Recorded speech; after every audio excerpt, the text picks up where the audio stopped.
Nos va a visitar Marcos Rivero. En su actividad profesional es gerente comercial de Unión Capital AFAP, pero concretamente vamos a hablar del 10º informe de Ciclab sobre el sistema de información de calidad laboral, eso es el Ciclab, los trabajadores y la seguridad social en el Uruguay. Marcos, buen día, gracias por acompañarnos. Buen día, muchas gracias a ustedes por la invitación, un gusto estar aquí con la audiencia de Azul. Bien, nos llamó la atención el informe cuando nos llegó con respecto a...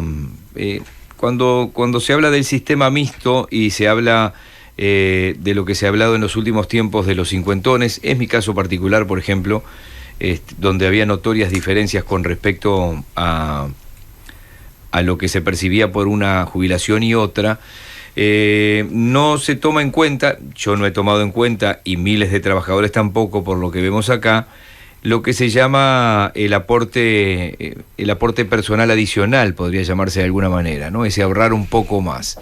El informe que ustedes hacen, básicamente, si lo tuviéramos que titular y empezar a desarrollarlo, ¿por dónde arranca y dónde quiere hacer hincapié? Lo fundamental en este informe particular, recordemos que el Ciclab siempre trabaja sobre temas de la calidad laboral, ¿sí? Lo que busca es ver distintos aspectos de la calidad laboral. En este 10º informe nos enfocamos en la informalidad, o sea, en la no aportación a la seguridad social. Y el titular podría ser, digamos, venimos bien, no estamos muy bien. ¿Por qué? Porque la informalidad en el Uruguay hoy en día está en niveles de 25%. Eso quiere decir que 1 de cada 4 trabajadores en el Uruguay que trabaja no aporta a la seguridad social. ¿Informalidad es que no aporta nada o no aporta lo total? Informalidad es que no aporta nada. Nada. ¿Sí? Según como lo mide el Instituto de Estadística, lo mide como que no aporta nada. Obviamente cuando aporta por menos de lo que corresponde, es una carencia, de todas formas, le afecta menos. Pero es parcial. Es parcial. Y estamos hablando de trabajos que tienen continuidad, porque a veces para el índice de ocupación, trabajé 3 horas en los últimos 15 días. Claro. Entonces, ¿qué pretende? ¿Que aporte por los 15 minutos que trabajé? Depende de la metodología, pero sí, si uno trabaja 15 minutos, debe aportar por 15 minutos. Claro, eso, la ley es clara, no hay... Yo contrato a alguien para que me pinte una ventana y obviamente no lo pongo en BPS.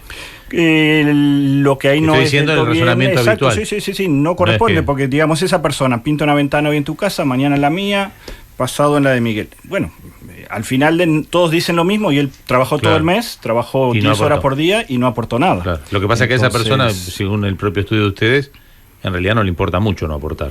Porque no, en realidad no le importe, más del 80% ve muy beneficioso la aportación a la seguridad social.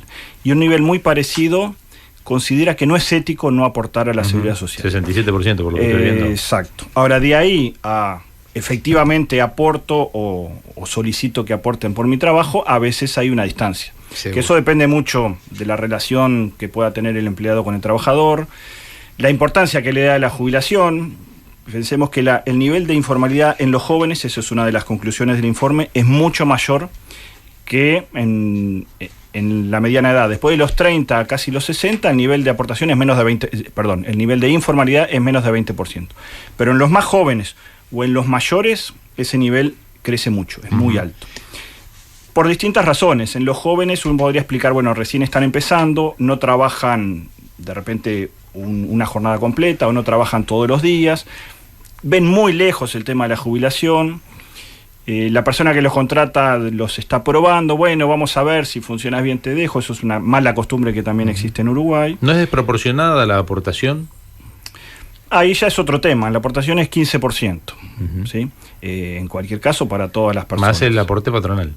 Más el aporte patronal. Pero por ejemplo en el caso de la construcción nos dice que si yo le pago un jornal de 1.000 pesos, a la larga me termina saliendo otros 1.000 pesos de aporte. No estoy seguro exactamente de la relación, pero ahí hay un tema distinto. Cuando yo le pago esos 1.000 pesos, le estoy pagando el sueldo, los aportes, pero también le estoy pagando el salario vacacional, la licencia, el aguinaldo. Después cuando llegue el aguinaldo yo no voy a tener que pagar absolutamente nada, se lo va a pagar el BPS. Entonces cualquier empleado normal, uno le paga el sueldo, pero después le tiene que pagar el vacacional en algún momento del año, el aguinaldo 2 veces por año, entonces el monto que se paga es exactamente el mismo. Claro. Pero un empleado que sale, dejemos la construcción que está bien, es un punto que yo te puse porque es uno de los más complicados. Se pagan en distintos momentos. Un empleado que gana 100 pesos al mes. ¿cuánto termina aportando entre el empleado y el patrón? Y aproximadamente unos 140 sueldo más aportes. O sea que 40 15 pesos. Que paga la persona, un 7,5 que paga la empresa. Esos son los aportes a la seguridad social. Claro. Lo que de ahí a 140 es el aguinaldo, el vacacional, los otros beneficios que le corresponden. ¿No es mucho un 40% sumarle un sueldo? Mirá que te estoy preguntando, no te estoy cuestionando. Porque puede ser que alguien diga, yo prefiero ganar 140 y no aportar nada que ganar 100. No se puede, aportes, digo, estamos hablando de por aportes no es 40, digamos, por aportes es 15 más 7,5 patronal. Lo demás es el aguinaldo, el vacacional, que está, es parte del sueldo, podríamos decir, de la remuneración. El 15% lo deben pagar todos los trabajadores con un tope y el 7,5 lo paga la empresa. Si es mucho, si es poco, hay países con más, hay países con menos. También uno puede decir, la discusión no es cuánto se aporta, sino qué se hace con ese aporte, qué me devuelven. Y con la perspectiva de las jubilaciones, ¿qué perspectiva tiene porque todos los componentes? Me estoy imaginando a alguien que dice, bueno, prefiero aportar o no aportar. Claro. Las jubilaciones, en la mayoría de los casos, topiadas, con aparte una cuota. Hoy en día ¿Con cuánto se jubila una persona? Por ejemplo, en industria y comercio, máximo 60, ¿y qué es el 70? Bueno, el BPS, cuando una persona tiene 30 años de trabajo y 60 de edad, el primer nivel, digamos, empieza con un 45% del sueldo promedio que ha tenido en los últimos 10 años o los 20 mejores. Años, sí. Los 20 mejores o los últimos 10. Ahí está. Es como para evitar los problemas que había antes, que los últimos 3 años la gente aportaba mucho. Independientemente de que se pueda pagar pero ahí más es el 45%. ¿Y no es poco? Y están hablando de llevarlo a más años, ¿no? Exactamente. La pregunta es, ¿eso es poco o mucho en relación a lo que venía cobrando antes? Bueno, es la mitad, no parece en ningún caso mucho. En relación al aporte, es la otra cuenta. Bueno, uno aporta durante 30 años un 15%. ¿Sí? Entonces, bueno, claramente las cuentas actuariales, digamos, no dan, porque uno tiene que cobrar esa jubilación desde los 60 años hasta que se muere. Y cuando se muere, de repente... 76 años, ponele. No, supongo más de 80 y 80. No, pero la edad promedio. Sí, la esperanza de vida está en 70. No, en Uruguay está en 77, 83 en Japón, pero bueno, no importa, digo. Pero de ahí, y además, si después de la persona pueden estar, a esa edad no es tan común hijos menores, pero cada vez hay más personas de esa edad con hijos menores, pareja que pueda tener derecho a pensión. Entonces, no es solamente para esa persona, sino que después sigue los derechos a pensión. Y eso es lo que está generando hoy el problema. O sea que ahí, para ir interpretándote, o sea, desde el punto de vista del trabajador, que me den solo el 45% de lo que yo gano es poco. Ahora, desde el punto de vista de lo que aporté, no es tan poco. Desde el punto de vista de lo que aporté, no es tan poco. Exactamente. Ahí es donde está la deficiencia del sistema. ¿Por qué? Porque estuvo diseñado cuando las personas no vivían tanto. Entonces, ahora se le está pagando por un periodo extra que se generó en los últimos 20, 30 años por mejoras. Hay que pedir que nos tenemos que morir a los 2 días jubilados. Es lo que yo creo que rezan la mayoría de los presidentes del BPS. Dice, que todos vivan en salud, pero que se mueran la mitad. Y eso está hecho rápido, sobre promedios, igual que las cuentas actuariales. En el caso del sistema mixto, cuando el dinero que la persona... Eso es el BPS. Cuando la persona también tiene una cuenta en la FAP, el fondo que generó va a una compañía de seguros, y la compañía de seguros le va a pagar en función de la esperanza de vida, no de esa persona, sino del conjunto, ¿no? La evolución de la informalidad notoriamente ha sido a la baja, pero pensé que era menos la informalidad en este momento. O sea, llegó a estar en qué nivel más o menos. No, estamos casi en los niveles mínimos. Hay distintas mediciones, como les decía, el Instituto de Estadística... una gráfica en 32%. Exactamente, hace 10 años estaba en 32%, pero la baja es continua, o sea, no hemos tenido periodos de menor informalidad que el actual. ¿Sí? Capaz que en 32% era el promedio. Hace 10 años 32%, un tercio de los trabajadores no aportaba a la seguridad social. Y hay sectores que notoriamente en un momento 50%, y se jubilaba gente con testigo que no aportó nunca nada. Exactamente. En cuanto a la calidad laboral, ¿qué control se tiene, más allá de que las AFAP, por ejemplo, deberían mandar estado cuenta y que la gente ni los revisa? ¿Qué tanto se tiene de certeza que las empresas están aportando lo que me están reteniendo? Porque ha habido episodios en los últimos tiempos de gente que se va a jubilar y se sorprende, su aportación no está o tal fecha no estuvo, capaz que a veces del pasado. Claro. ¿Qué tanto control se tiene? Esa es una gran ventaja que tiene la AFAP. El BPS lo hizo una vez y lo debería seguir haciendo, pero no lo hace. Pero el estado de cuenta de la AFAP le dice todos los meses, es difícil de entender, concuerdo contigo, el formato es el que exige el Banco Central y no se permite cambiarle ni un punto ni una coma. Nosotros somos conscientes de que eso no es muy claro para la gente, pero por lo menos tiene una línea de cada mes y de la empresa que uno lo emplea. Entonces, ¿Y BPS, le permite ver... No. ahí, si están aportando o no, lo puede ver ahí, porque las empresas aportan al BPS y es el BPS el que transfiere parte de esa plata, parte de ese 15% a las AFAP. Entonces, ahí la persona puede ver cada 6 meses si en los últimos 6 meses la empresa le aportó o no. Si está en la AFAP también le aportó al BPS, obviamente. Sí. No hay forma de que vaya directo a la AFAP. Eso siempre va al BPS y de la BPS va a ¿Ha solucionado a la el BPS el tema de las altas y las bajas? Porque se daba en las empresas pequeñas, las que pueden contratar hasta 4 o 5 empleados, que por ejemplo yo contrataba a un empleado por 5 días, le daba de baja, le daba de alta a otro, le daba de baja, y me contabilizaban las altas pero no las bajas. Entonces, a fin de mes los empresarios pequeños se enteraban que se habían quedado ellos sin mutualista porque habían tenido más de 5 altas en el mes. ¿Están computando las bajas ahora el BPS? Porque es una queja habitual en los empresarios. En caso puntual no estoy muy seguro, pero me imagino que sí. O sea, hoy en día el sistema es informático, uno da la alta y la baja en el momento y... Porque era un menos problema en la empresa nuestra funciona muy bien. Las altas no y las es bajas. Pequeña, sí, las o sea que un empresario que contrata 10 personas en el mes, pero les va dando altas y bajas, puede seguir contratando 5 empleados. Supongo que eso se mide por el stock de personas que tiene en cada momento. Hay un título que allí ustedes ponen muy sugestivo que dice: casi 4 de cada 10 trabajadores prefieren ganar más dinero que hacer aportes sociales. Por eso yo ponía el ejemplo inicial de que también en el caso de la FAP, el que tiene un muy buen sueldo y puede hacer aportes adicionales tampoco los hace. Tampoco los hace, y eso es una ¿Hay algún caso, deben tener ustedes algún caso que sí, pero, son excepcionales? Son excepcionales, pero realmente excepcionales. Tampoco nosotros lo fomentamos, porque tiene el ahorro voluntario es una herramienta muy buena, es excelente, para el que gana mucho y para el que gana poco, porque generalmente se maneja en términos de porcentaje de lo que uno gana. Bueno, si uno aspira a ganar más o menos lo que ganó en su vida, el esfuerzo puede ser más o menos el mismo. Ahora, en Uruguay tiene muchas deficiencias el ahorro voluntario y nunca lo puedo sacar, solo se puede dedicar a la jubilación, ni siquiera cuando me jubilo. Cuando me jubilo va a agrandar mi jubilación, pero no lo puedo retirar. Está la persona que piensa, bueno, pero si yo me muero al otro año de jubilarme, se perdió todo. Sí, ese monto... También si vivo más de lo normal, se aprovecha más.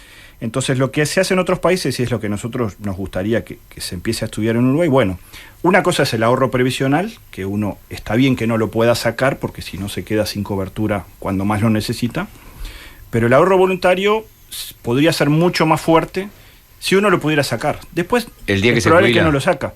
Y en algún momento, cuando no digamos que todos los días, del excedente, pero después de cierto momento, lo que yo ahorré voluntariamente, sería bueno que lo pueda sacar o en algunas circunstancias o para algunos usos, para la vivienda, por ejemplo, es una inversión de pero ahí largo plazo. también está en una especie de corralito que tampoco se puede sacar. Hoy en día no lo puede sacar. Forma parte del ahorro previsional total. Y el Eso ahorro es lo que inhibe de hacer ahorro voluntario. El ahorro voluntario. Imaginemos que yo puedo ahorrar 100 pesos por mes, simbólico. ¿Me rinde más ahorrarlo yo o me rinde más que ahorrarlo con ustedes, con una FAP? La rentabilidad histórica de las AFAP está alrededor de 8 o 9% en los 20 y pico de años que ya tienen las AFAPs, 23 años. Lo midamos en dólares, en URs, en UI, hay poca diferencia. En el largo plazo esas variables van parecido. En los últimos años porque hay cada 100 mucha pesos diferencia. me pagan 7 de interés anual. Real, o sea, por arriba de la inflación. ¿Sí? Uh-huh. Eso es imposible de conseguir por cualquier persona que no esté que vaya a poner en un banco, metido ¿no? en ese. Primero, que tenga un monto grande para poder invertir, y segundo, que esté muy metido en el sector financiero. O sea, los bancos hoy en día, algunos ni pagan, o pagan 0,5 por un depósito. Ahora, ¿y cómo menos calculo, de un año, cómo calculo para que mi ahorro voluntario no me quede después en el tope? Porque a mí si es solamente jubilatorio... No. Lo que uno cobra por la FAP, o sea, cobra por una compañía de seguros gracias a lo que ahorró en la FAP, no tiene tope. No tiene ningún Eso va a tope. una cuenta aparte. Son 2 jubilaciones complementarias. Ponele que tengo los 50 y pico de mil pesos por el coso y después me viene aparte. Todo lo que uno ahorra en la FAP, ya sea obligatoriamente o voluntariamente, genera una renta vitalicia cuando uno se jubila, y esa renta vitalicia no tiene tope. En ningún caso, en ningún momento, en ningún nivel. ¿Y por qué si esta perspectiva es buena, la gente no ahorra voluntariamente? En parte por lo que yo les decía. Primero, que algunos prefieren, los 100 pesos hoy que ahorrarlo para cuando me jubile. Está bien, está el tema de la capacidad de ahorro. ¿Cuántos uruguayos pueden ahorrar realmente, no? Como decía, no tiene que ser la misma plata para todos. Bueno, yo gano 100 pesos, capaz que ahorro 5. Si gano 1.000 pesos, ahorraré 50. Pero lo que decíamos recién, la gente después no lo puede usar para nada, no lo puede sacar para nada, y si yo un día lo necesito, prefiero ahorrar y tener un fondo de reserva, aunque no me genere una rentabilidad muy buena, pero bueno, me pasa algo, tengo un todo imprevisto. esto que estamos hablando ahora, ¿Qué tan relativo queda con respecto a una eventual reforma del sistema previsional? Esta segunda parte, o sea, el tema de las AFAP no cambia absolutamente nada. Ahí el sistema no es para nada deficitario porque uno cobra lo que aportó, obligatoriamente o voluntariamente. Eso genera un fondo que se va agrandando. Hoy en día, más o menos de cada 100 pesos que hay en el fondo que administran las AFAP, 30 lo aportaron los trabajadores y 70 son rentabilidad. O sea, cuando uno se jubila, ese nivel es mucho más alto. Eso está claro, pero la cuestión de que me digan, bueno, se van a jubilar más tarde y se van a jubilar con más años de promedio. Si yo me imagino que si me voy a jubilar más tarde con más años de promedio, obviamente, más años de promedio, no hay duda que baja mi jubilación. Porque es muy difícil ganar. Si es difícil ganar 10 años un buen sueldo, no necesariamente. Es muy difícil ganar 20 no años. No necesariamente.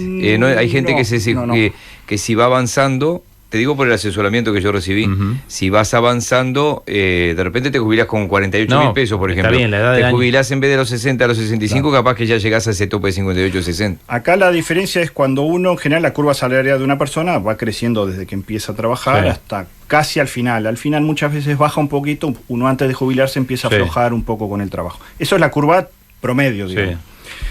En cuanto al sistema de AFAP, la ventaja de que se demore la jubilación es que el fondo va a crecer durante más tiempo, entonces va a tener un fondo más grande, y por otro lado la aseguradora, cuando le dé su jubilación, lo va a tener que repartir en menos años, porque se jubila más tarde. ¿Sí? Entonces ahí crece la jubilación. Por el lado de BPS, lo mismo, depende cómo se defina. Sí, está bien, pero si me promedian en vez de 10 años, 20 años, me comen esa ventaja. No, pero ahí es lo mejor. Lo normal es 10 años, los últimos 10. Pero están por en la las caja dudas, profesional y los están por llevar a 20. La caja profesional es un sistema independiente distinto. Pero es diferente al BPS. El BPS lo que hace es... Pero es un camino de ojo que no lo hagan todo. Bueno, está. No, pero el BPS cuando toma los 20 es si a usted le favorece. O sea, dice los últimos 10 años, pero por las dudas vamos a ver los 20 mejores, porque capaz que los últimos 10 aflojó, trabajó menos. Entonces, si los 20 mejores lo favorecen, mejores o que los últimos 10, se toman los 20 mejores. Ahí es lo que favorece al trabajador. Una pregunta final. En internet, ¿dónde podemos acceder a este? Para los que nos están escuchando, pues es un informe muy amplio, con mucha gráfica y que está muy bien explicado. ¿Dónde lo encontramos? El informe completo está en la página web de Unión Capital, unioncapital.com.uy, o en el blog donde está este informe y los otros, que es en unión.com.uy. Está este informe y todos los anteriores. En Unión. En Unión todo junto. Exacto. .com.uy. Si no, por la página web también van a poder llegar al informe. Bien. Marcos Rivero, gerente comercial de Unión Capital AFAP, muchas gracias. Muchas gracias a ustedes por la invitación. La idea era que mucha gente, prestara un poquito atención con respecto a este informe sobre los trabajadores y la seguridad social en Uruguay y la evolución de los aportes y de la formalidad a septiembre de 2019. Muchas gracias. Gracias a ustedes. Poder Ciudadano Radio. Periodismo responsable y riguroso.